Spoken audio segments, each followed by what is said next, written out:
You are looking at Julian's pronunciation guide, where we look at how to pronounce better some of the most mispronounced words in the world, like this other curious word. But how do you say what you're looking for today?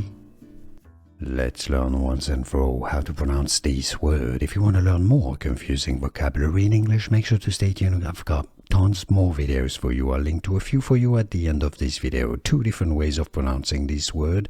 In British English, how it's pronounced in the UK. Stationery. Stationery. Stationery. The n syllable may be more or less pronounced. You can say stationery or stationery. Stress on the first syllable. The American English pronunciation, the way it's usually pronounced in the US, is as stationary. This is an adjective meaning not moving or not changing. Stationary.